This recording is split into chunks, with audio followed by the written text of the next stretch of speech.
Ken Krawchuk.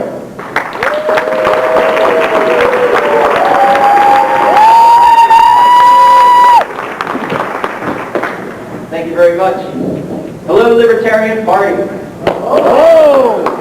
Hey! Before I begin, I have to say what an honor it has been to campaign alongside of these fine, fine people. There has been no mud. We've actually been helping each other. Mr. Kubby signed my petition. Mark and I have been working together on various details of the bureaucracy. I think it's an honor to work with these people. Thank you all.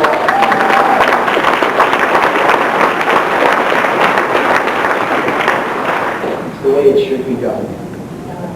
This is my first foray under the national scene, so I thought I'd give you a little bit of background, personal background.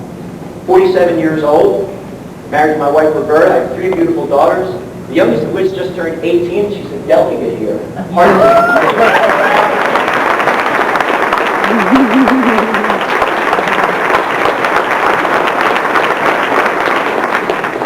of the new generation who has been raised libertarian.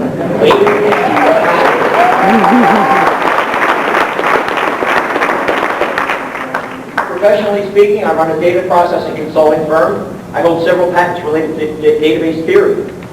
Politically speaking, I spent 20 years as a Democrat thinking I could use your means for my ends, until the scales fell from my eyes, and 7 years ago I became a libertarian.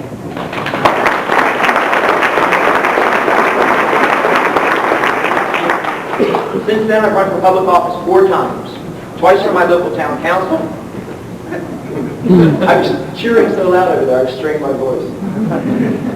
Twice for my local town council, once for state representative, and in 1998, I was a Libertarian candidate for governor of Pennsylvania, where I became the first person for that office to break the 1% barrier.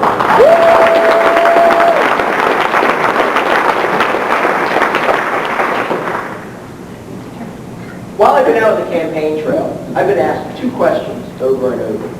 Why are you running? Why should we nominate you? Let me take those one at a time. Why do I run for any public office? I'm disturbed by a lot of the things I see around me. I see them releasing murderers and rapists from our overcrowded prisons to make room for pot-smoking Grateful Dead fans.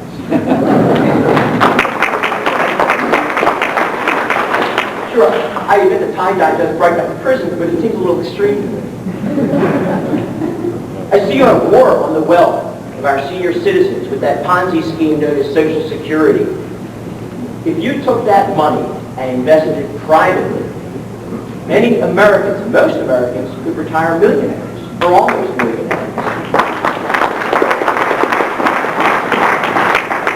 Even a minimum wage worker who worked all through his life would have hundreds of thousands of dollars left at their retirement time. The real injustice of the system was brought home to me just last year, when my father passed away. After working for 50 years, contributing to Social Security, do you know what sort of a death benefit my mother received? $250. It's an insult. Where's my mother's $1,000,000? And it's worse than that. Just a few short months ago, I woke up on Sunday morning, before I had my coffee, worst time of day. I looked, and there, big on the front page of the Sunday paper, was a picture of a jackbooted government thug pointing an automatic weapon in the face of a child. People ask me why I run for public office. I run because enough is enough.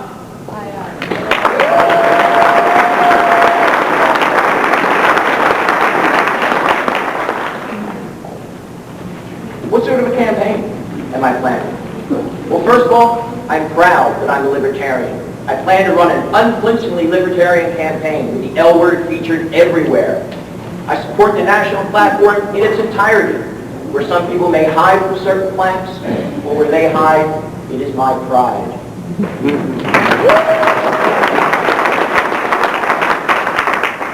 I've experienced. I've run a large-scale campaign as a candidate for governor of Pennsylvania.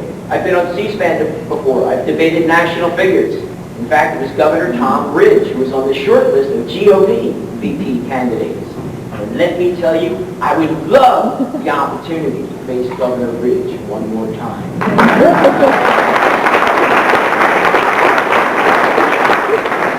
I got a good one on it. The Philadelphia Naval Base was closed down. Governor Ridge gave it to one of his cronies, Governor Shipyard, foreign shipbuilder.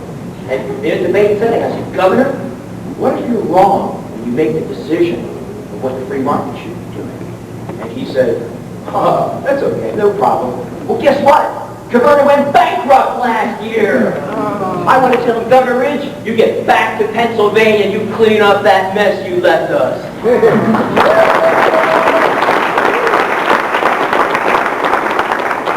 You can run, but you can't hide. A few other things. I would plan to be Harry Brown's double. Any place Harry can't go, any event he can't make, I would stand in for him. I believe every word the man says. I believe in everything he stands for. I have no problem echoing his message. I would be his double in every sense of the word. I would also like to stand as the lightning with my arm around the local candidate so that when I go out there and I can stand next to you, I can bring that media lightning down so when it strikes me as the up-ticket candidate, he will also strike you.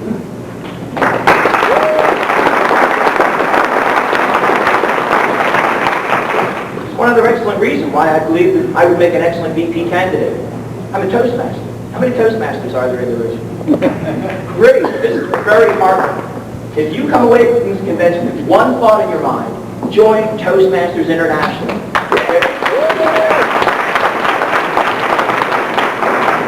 It's an organization of about 200,000 people worldwide who are dedicated to teaching public speaking and leadership skills.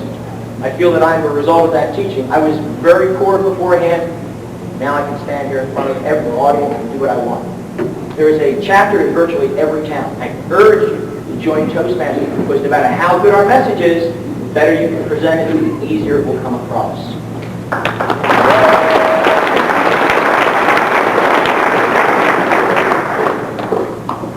I can go on and on, but Ron keeps handing me these little notes saying 3, 2. So let me just sum it all up in one single word. Why you should nominate me as your candidate for vice president.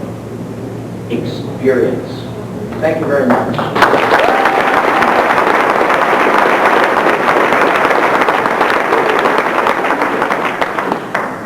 My good buddy tells me I have 90 seconds for questions. Anyone have a question, please? Are you going to come to Arkansas and help us get somebody elected locally? It would be my honor and privilege to come to Arkansas to help your local candidates. I will travel to any state that I can. Yes, sir. Are you going to be able to campaign full-time? Question was, will I be able to campaign full-time? I will be able to campaign full-time come the fall. Since I run a consulting firm, there's a lot of face-to-face. I need to have 100 hours a month with my client base. I've cleared this with them, by the way. They're very excited about me running, and I think it's going to be good for business, too. But I need that 100 hours a month through the summer, and then come late September, starting the fall, it's wall-to-wall. After that, I expect to say, goodbye, Carissa, and then go back on November 7th. Yes, sir. Well, you're certainly an excellent candidate. I like your ideas. Thank you, sir.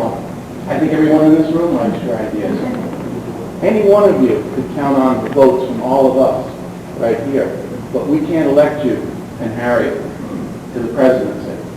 You need to get the votes of 51% of the American public.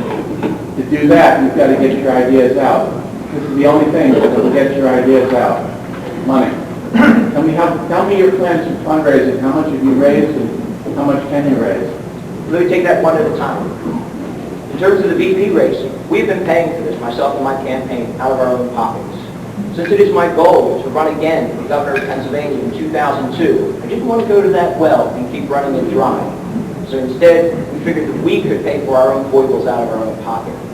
Now, given that we're at the point where we're going on to the next stage, I've already been in extensive discussions with the Brown campaign, not only in terms of scheduling, but in terms of how we're running the campaign.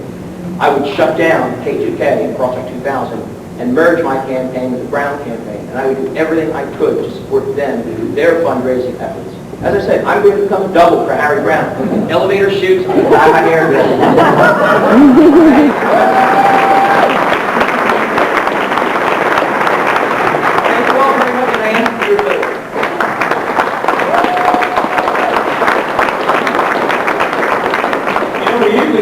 politicians as being very long-winded, but in this particular case, all of our candidates either just met their time limit or they actually were a little bit under it. So I'm going to say just well, first, yeah, let's give them a thanks for that.